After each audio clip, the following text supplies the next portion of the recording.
Take a break from your busy schedule and join Harold Sala for Guidelines, a 5-minute commentary on living. Everyone admired his vast library. He had nearly 10,000 volumes. The man lived on a tiny pension. Then an enterprising librarian tried to trace down a book that had not been returned. In the house, there were books everywhere, she said. She found the missing library book. She also found an unbelievable number of other books, which had been borrowed without permission from various public and private libraries and bookstores, too. The librarian got her book back okay, and 5 trucks and 3 police vans carted the rest away to return books to their rightful owners. That is what you could call a rather extreme case of borrowing. But borrowing has become a real problem the world over. All libraries have difficulty in collecting their books back. Valuable books are not loaned to the public. Library restrictions are becoming harsher and harsher. But borrowing causes other problems in our economy. So many shopping carts and so many food items are borrowed from your neighborhood grocery shelves that there is a significant increase in food prices to pay for the loss. Many neighbors and friends have difficulty over borrowing, and their friendships are ruined.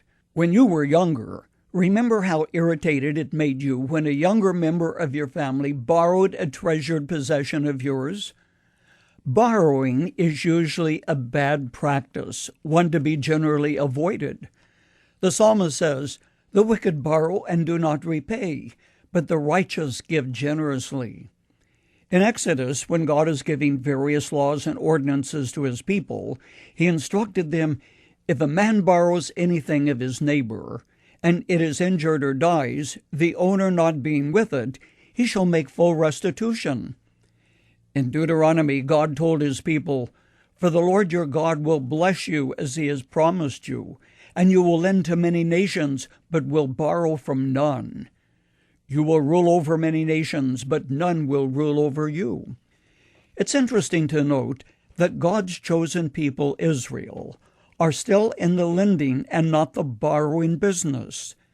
Today, though, we strive to borrow far more than books and money. Some borrow righteousness, and there are several sources from which we borrow this.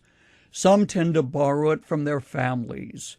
They cling to the spirituality of moms and dads, not understanding God has no grandchildren. How often do you hear, "Well, my mother was a godly woman," or "my dad was a godly man"? And somehow we think because of that heritage, you too are godly. Your father's faith or your mother's faith will not help you when you stand before God, unless you have personally embraced that faith and made it your faith. Others attempt to make points with God through the right connection. They are the ones who attend church, belong to the right civic group, give to community causes, the ones who take a look at others in the neighborhood and say, "Boy, I'm better than most people here."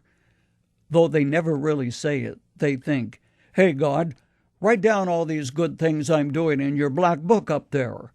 That type of righteousness doesn't cut it with God. The Bible says that at the judgment, men and women will stand before Christ expecting to be recognized, and he will say, "Depart from me, I never knew you."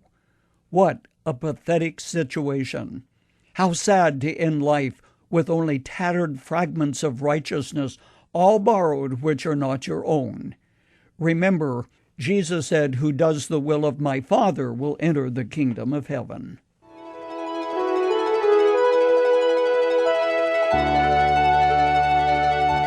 You've just heard Dr. Harold Sala with Guidelines, a 5-minute commentary on living. If you would like to listen to the program again, download a copy, subscribe to our e-commentary, or view other resources, visit guidelines.org. We would like to hear from you too.